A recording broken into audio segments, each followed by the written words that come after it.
Hi viewers, welcome to kennybuck.com।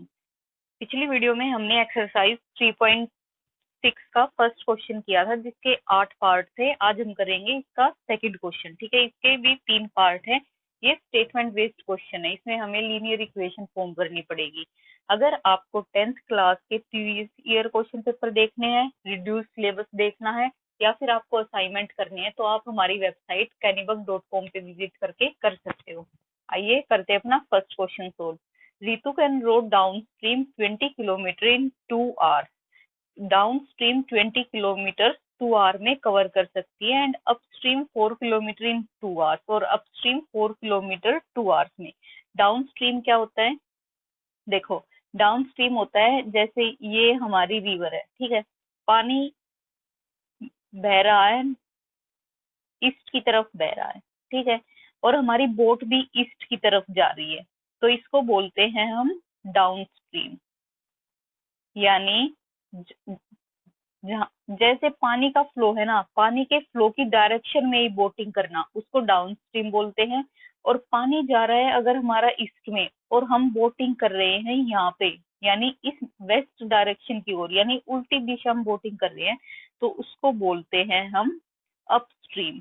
ठीक है, अगर डाउन स्ट्रीम जाते हैं, मान लो मेरी बोट है, बोट की स्पीड x है और पानी की स्पीड y है, ये दोनों एक ही डायरेक्शन में जा रहे हैं, तो इनकी स्पीड आपस में ऐड हो जाएगी। अगर एक डायरेक्शन में है तो स्पीड ऐड होगी, और अगर मेरी बोट इस डायरेक्शन में जा रही है और पानी विपरीत दिशा से यानी ऑपोजिट डायरेक्शन से आ रहा है, तो स्पीड दोनों की माइनस हो जाएगी। ठीक है, इतना क्लियर है?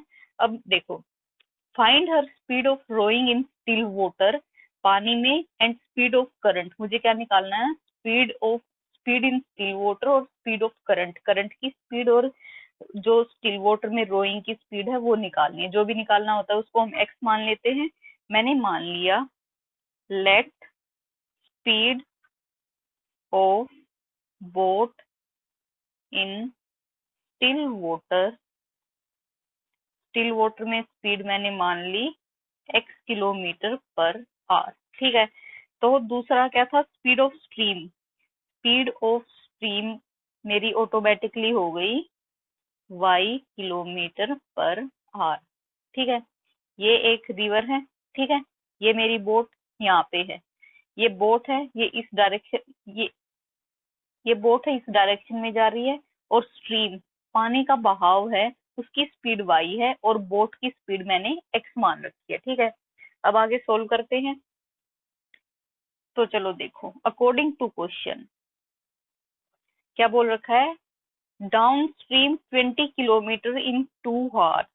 तो मुझे स्पीड पता करनी है। स्पीड अपस्ट्रीम, अपस्ट्रीम यानी पानी के विपरीत दिशा में क्या स्पीड थी मेरी? x माइनस वाई, यानी बोट की स्पीड थी x और जो स्ट्रीम की स्पीड थी वो y, ये माइनस हो जाएंगी, और स्पीड डाउन स्ट्रीम में ये दोनों क्या होंगी? ये दोनों ऐड होंगी, यानी बोट और स्ट्रीम की स्पीड दोनों ऐड हो जाएंगी। आगे है मेरा टाइम कितना ले रहा है? ये टाइम ले रहा है 2 आवर्स। ठीक है, 20 किलोमीटर जाने में 2 आवर्स ले रहा है। तो मुझे पता है कि distance upon speed equal to time होता है। ठीक है, डिस्टेंस कितना है? 20 किलोमीटर, तो ये हो गया 20 अपॉन स्पीड। एक ये जा रहा है डाउन स्ट्रीम, तो डाउन स्ट्रीम में स्पीड कितनी थी? x प्लस वाई, तो 20 अपॉन एक्स प्लस वाई, ये हो गया मेरा कितना टाइम ले रहा था? 2 आवर्स इक्वल टू 2। ये मेरी फर्स्ट इक्वेशन हो गई। सेकंड इक्वेशन में है and upstream 4 kilometre in 2 hours. Distance कितना है? 4 किलोमीटर। अप स्ट्रीम है, अप स्ट्रीम में स्पीड कितनी है? Distance upon speed equal to time. Time कितना है मेरा? टाइम है मेरा 2 आवर्स। ठीक है, ये हो गई मेरी सेकंड इक्वेशन।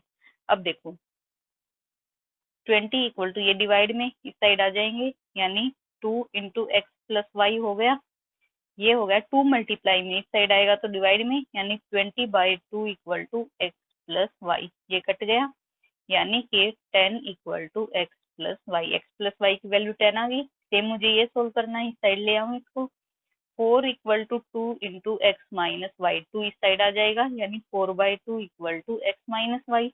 ये हो गया 2 equal to x minus y. ये मेरी थर्ड इक्वेशन और ये मेरी फोर्थ इक्वेशन। अब क्या करूं, मुझे एक्स और वाई की वैल्यू चाहिए, तो इनको सोल्व कर लूं। ठीक है, यहाँ से y की x की वैल्यू निकालो, ये y साइड माइनस का इस साइड आ जाएगा, तो प्लस का 2 plus y equal to x. X की वैल्यू आ गई, ये मैं इस इक्वेशन में पुट कर दूं, यानी 10 इक्वल टू एक्स की जगह पे क्या पुट करूं, 2 प्लस वाई, और ये प्लस वाई है ही, 2 इस साइड प्लस का, यहाँ आएगा तो माइनस का, यानी 10 minus 2 equal to 2y, y और वाई 2y हो गई, 2 मल्टीप्लाई में इधर आएगा तो डिवाइड में, यानी 8/2 इक्वल टू वाई, ये कट गया, तो y कितना आ गया मेरा 4। y की वैल्यू आ गई मेरी 4। अब क्या चाहिए मुझे, अब मुझे x चाहिए, y की वैल्यू इसमें पुट कर दूं, यानी 2 प्लस 4 इक्वल टू एक्स, ये हो गया 6 इक्वल टू एक्स। ठीक है, x 6 आया, y 4 आया, x है ये 6 है, y है ये 4 है। तो बोट की स्पीड कितनी थी, 6 किलोमीटर पर आवर, और स्ट्रीम की स्पीड थी 4 किलोमीटर पर आवर। ठीक है, अब आते हैं अपने नेक्स्ट क्वेश्चन की तरफ। नेक्स्ट क्वेश्चन है मेरा, 2 women and 5 men can together finish an embroidery work in 4 days, while 3 women and 6 men can finish it in 3 days. Find the time taken by one woman alone to finish the work and also that taken by one man alone. मुझे क्या करना है, एक आदमी और एक women एक दिन में कितना काम, ये सारा काम करने में कितने दिन लेते हैं वो निकालने हैं। ठीक है, टाइम निकालना है मुझे, तो जो भी निकालना होता है उसको मैं एक्स मान लेती हूँ। मैंने मान लिया, let one women can finish the work, कितने दिन में कर सकती है वुमेन, इन एक्स डेज, और man, one man can finish the work in, ये मैंने मान लिया वाई डेज। ठीक है, अब अकॉर्डिंग टू क्वेश्चन, ठीक है, टोटल वर्क था मेरा एक्स। ठीक है, टोटल वर्क एक्स था, तो एक वुमेन एक दिन में कितना काम कर सकती है, वन वुमेन, एक वुमेन का एक दिन का काम, टोटल वर्क एक्स था, एक दिन में कितना काम कर सकती है, 1/x। ठीक है, एक मैन एक दिन में कितना काम कर सकता है, टोटल वाई दिन में कर रहा है, तो एक दिन में करेगा 1/y। अब देखो क्वेश्चन में क्या दे रखा है, 2 वुमेन, कितनी वुमेन है, 2 वुमेन, तो एक वुमेन एक दिन में 1/x करती है, तो 2 वुमेन कितना करेंगी, 2/x। ठीक है, एंड 5 मैन, और 5 आदमी हैं, एक आदमी का काम 1/y, तो 5 आदमियों का काम 5/y, और कितने दिन लेते हैं टोटल, 4 डेज लेते हैं, तो मुझे एक दिन का निकालना है, तो ये 1/4 हो जाएगा। ये हो गई मेरी फर्स्ट इक्वेशन। ठीक है, अब आगे क्या बोल रहा है, 3 वुमेन यानी 3/x एंड 6 मैन यानी 6/y, ये कितने दिन में कर सकते हैं फिनिश टोटल काम को, 3 डेज में, तो ये हो गया 1/3। ठीक है, अब क्या करूं, जैसे हमने लास्ट एक्सरसाइज इसी में किया था, क्या किया था, ये 1/x है, put 1/x equal to u, and ये 1/y हो गया इक्वल टू v, तो ये कितना हो गया, ये हो गया 2u, ये 5v इक्वल टू 1/4, और यहाँ पे हो गया 3u plus 6v equal to 1/3। ठीक है, अब क्या करूँ, 4 इस साइड डिवाइड में है, इस साइड ले आऊं, मल्टीप्लाई में हो जाएगा, ये हो जाएगा मेरा 4 2 जा 8u plus 20v equal to 1, और ये भी इस साइड आ जाएगा, ये हो जाएगा 9u प्लस 6 3 जा 18v इक्वल टू 1। ठीक है, बन गई दोनों इक्वेशन। अब क्या करूं, अब मुझे एक नंबर एलिमिनेट करना है, कैसे एलिमिनेट करूं मैं, देखो ये मेरा 8u है, ये मेरा 9u है। ठीक है, मैं अगर इस इक्वेशन को 9 से मल्टीप्लाई कर दूं और इस इक्वेशन को 8 से मल्टीप्लाई कर दूं, तो मेरे ये दोनों टर्म 72 हो जाएंगे। और फिर मैं इनको एलिमिनेट कर सकती हूँ। करो, इस पूरी इक्वेशन को 9 से मल्टीप्लाई करो। 9 8 जा 72u प्लस 29 जा 180v इक्वल टू 9 1 जा 9। ये इस पूरी इक्वेशन को 8 से मल्टीप्लाई करना है। ये हो गया 72u प्लस 18 8 जा 126v इक्वल टू 8 1 जा, ये हो गया 8। ठीक है, अब क्या करना है, साइन चेंज करने हैं।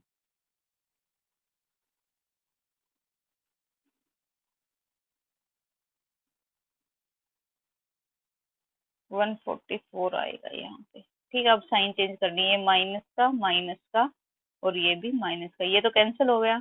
180 में से 144 गए तो कितना बचा, माइनस का 36। v इक्वल टू यहाँ पे 1 बचा, तो v की वैल्यू कितनी आ गई, 1/36।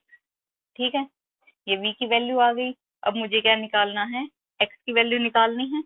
तो x की वैल्यू कैसे निकालू, ये प्लस का बचेगा क्योंकि 180 है, ये बड़ा है, और ये 44 है, ये छोटा है। ठीक है, अब मुझे v की वैल्यू निकालनी है। कैसे निकालू, इस इक्वेशन में पुट कर दो, इस इक्वेशन में, यानी 9u plus 18 into 1/36 equal to 1। 9u, ये कट गया, ये आ गया मेरा 1/2 प्लस 1/2, इस साइड प्लस का, इस साइड आके माइनस का, यानी 9u equal to 1 minus 1/2। LCM ले लो, 9u इक्वल टू 2 माइनस 1/2 यानी 1/2। ये 9 इस साइड मल्टीप्लाई में इधर आएगा तो डिवाइड में, यानी u इक्वल टू 1/18। ये तो मेरी v और u की वैल्यू आई है। मुझे किसकी वैल्यू चाहिए, x और y की। यहाँ क्या था, 1/x equal to u, 1/x equal to u. u की वैल्यू है 1/18, यानी 1/x equal to 1/18। Cross multiply कर दूं, ये आ गया x इक्वल टू 18। सेम मुझे y के साथ करना है, ये था 1/y equal to v। 1/y equal to v कितना है, 1/36। क्रॉस मल्टीप्लाई कर दो, 36 इधर आ जाएगा, y इधर आ जाएगा, ये y की वैल्यू आ गई 36। यानी x 18 है, y 36 है। x 18 है, y 36 है। तो एक वुमेन इस काम को कितने दिन में करेगी, 18 दिन में, और एक मैन इस काम को कितने दिन में करेगा, 36 डेज में। ठीक है, अब आते हैं अपने लास्ट क्वेश्चन की तरफ। ये है, Ruhi travel 300 kilometre to her home partly by train and partly by bus. She takes 4 hours if she travels 60 kilometers by train and remaining by bus. If she travels 100 kilometers by train and the remaining by bus, she takes 10 minutes longer.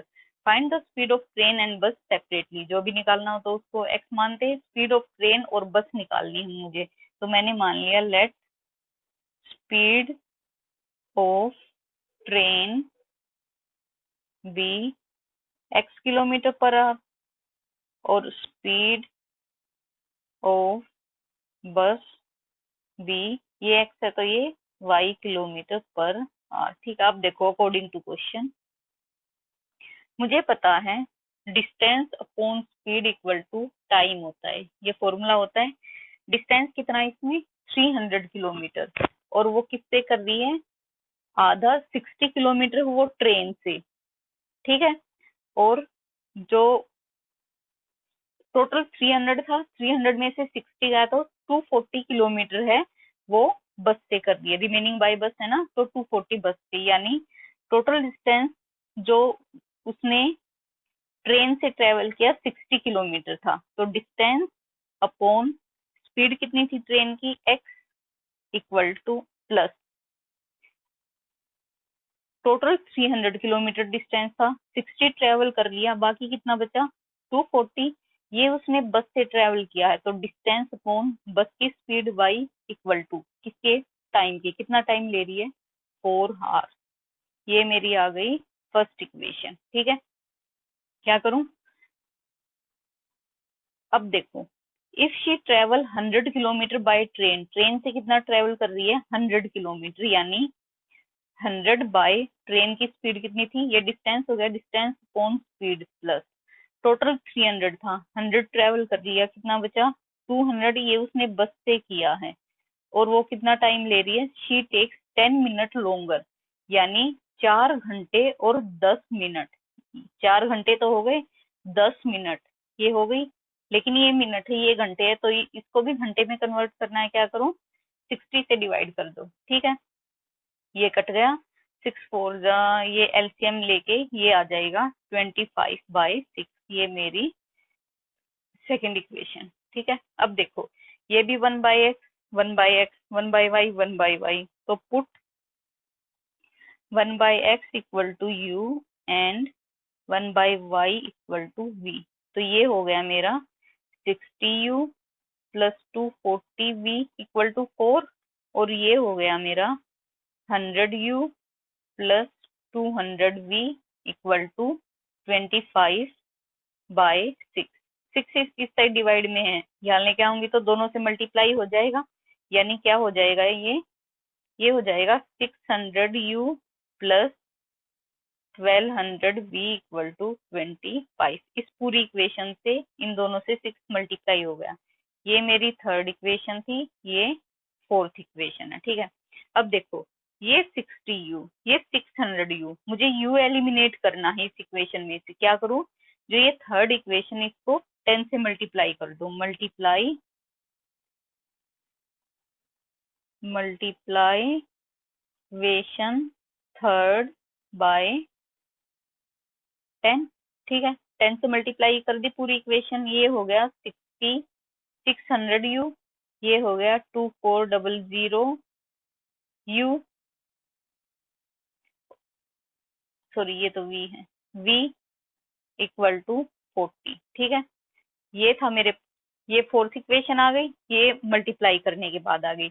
अब क्या करूं, मुझे u को eliminate करना है, तो इस equation को इसमें से क्या कर दूं, सब्ट्रैक्ट कर दूं, 600u plus 1200v equal to 25। Subtract कैसे करते हैं, जो डिनोमिनेटर में होता है उनके साइन चेंज करके, ये कट गया, ये आ गया 1200v इक्वल टू यहाँ पे आ गया 15, ठीक है, यानी v कितना आ गया मेरा 15/1200। काट दो इनको, किससे कटेंगे ये जाएगा